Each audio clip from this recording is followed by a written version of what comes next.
In this lesson, we'll take a look at how to draw a feather with graphite pencils. Before we get started, let's take a quick look at the materials that we'll be using. Of course, we'll be using graphite pencils, and for this demonstration, I'll use an H, an HB, and a 4B.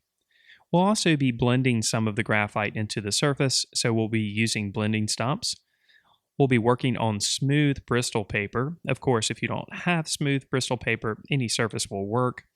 We're also going to use erasers to erase some of our initial sketch lines.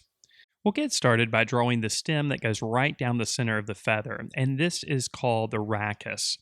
And in most cases, this rachis is going to curve slightly. We'll use several light sketchy lines to record it on the surface using the H pencil. Then we're going to start looking at the outer contours of the overall shape of the feather. Again, these are going to be loose lines. We're not going to worry about all of the breaks that happen within each barb or within each collection of barbs. Instead, we're going to worry about the overall shape.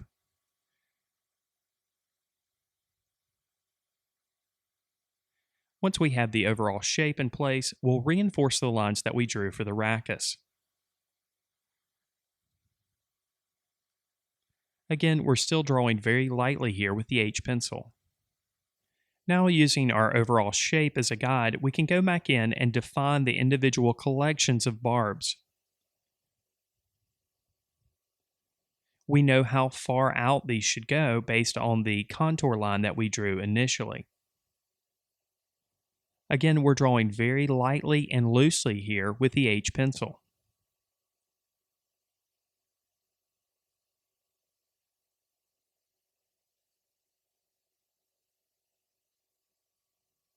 Once we've defined these sections, we can go back in with a kneaded eraser and lightly erase any of the lines that we no longer need. Now, using an HB pencil, we'll start to work to develop some of the value relationships. In this case, the light source is originating from the lower left corner of the picture plane. This means that on the rachis, there's going to be darker values on the opposite side. So we'll go in and define some of these darker values. Now we can move our attention to developing some of the darker values that happen at the end of the feather. And in this case, the end of the feather, the collections of barbs at the end of the feather, are much darker. They progressively get lighter in value as we get closer to the quill or the lower portion of the rachis. As we progressively develop the values, we're also going to consider the texture, and more importantly, the directional strokes that are made with the graphite pencil. We'll pull these strokes out from the rachis towards the end of the feather. Of course, this will create the illusion of individual barbs. As these applications are made initially with the HB pencil, we can go back with the blending stop and gently blend them in before going back over the top of them with the darker 4B pencil. As we do, we can progressively define more and more each of the individual barbs that exist. You'll notice here on this particular feather, the rachis at the end of the feather is still visible because it's lighter in value.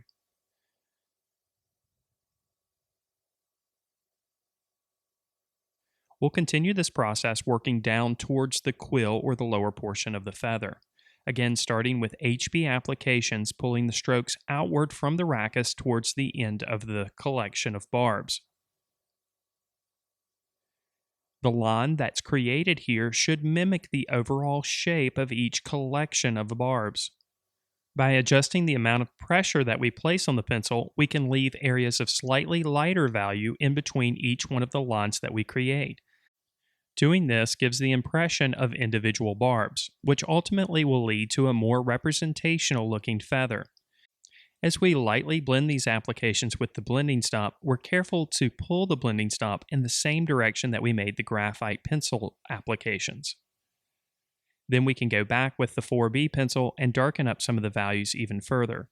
With a sharpened HB pencil, we can again revisit these areas and differentiate the barbs even further. As we work down the feather towards the quill, we're going to progressively make the values lighter. So we'll start with lighter applications of the HB pencil and gently blend these with the blending stop, again following the directional strokes that mimic the overall shape of the collection of barbs. Then again, over the top, we can go back with a sharpened HB pencil and make a few lines to help give the impression of individual barbs. These lines are more concentrated closer to the rachis. Before developing the lower portion of the feather, we'll develop the rest of the upper portion, this time on the opposite side. Again, we'll start with darker applications, putting more pressure on the HB pencil. We'll still be conscious of the directional strokes that we make in this section. In this particular section that we see here, some of the barbs are a little bit looser and there's a bit of space in between them. As you can see here, this is a patient process developing the values and the texture and the directional strokes. It's important to take your time, work very deliberately.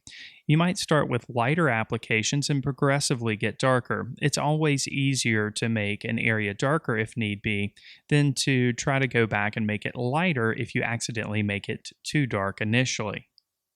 An added benefit to patiently layering graphite applications is that we can help to alleviate some of the graphite shine that happens on the surface. Now, to a certain extent, all graphite drawings will have some bit of shine associated with it. It's just the nature of the medium. However, if we patiently layer each application, we help to preserve the tooth or texture of the paper, which can help to reduce the shine. If we started with a darker pencil and put quite a bit of pressure on it initially, we would see that we have a higher level of graphite shine in the final image. But by working slowly, we can alleviate this. Before addressing some of the softer barbs that happen at the base of the feather, we'll go back over the top of the rachis with the blending stop and just define that shadow on the upper portion a little bit further. We'll also clean up some of the sketchy lines that may still be visible with an eraser. Now, the softer barbs that happen at the end of the feather are wispy. They're not quite as rigid as the barbs that happen on the upper portion of the feather. And in this case, these wispy barbs are mostly white, so we're going to create the impression of them by defining some of the shadowed areas around them. And of course, these need to be soft. For this reason, we'll make light applications with the HB pencil and then gently blend them with the blending stop.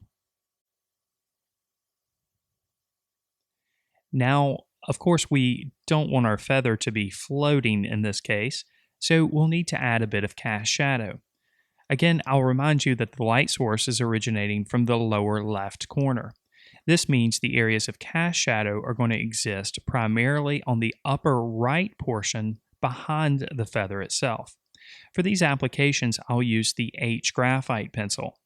The H pencil gives me a little bit more control over the transition of value, or the slight transition of value that happens at the end of the cast shadow. You'll notice that the cast shadow is much darker closer to the edge of the feather and progressively gets a bit lighter as the shadow starts to fade. We'll add a bit of cast shadow underneath the quill as well. Now, even on the lower portion of the feather, we'll see a couple of areas of cast shadow. This is only happening underneath a couple of the collections of barbs. Lastly, we'll strengthen the shadow on the rachis, making it appear a bit more raised with the 4B pencil. And now our graphite drawing of a feather is complete.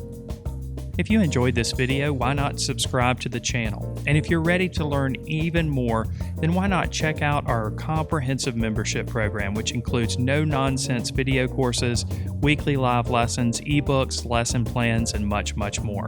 Just click on the button in the center of your screen to learn more, or click on the card in the upper right-hand corner. Thank you so much for watching.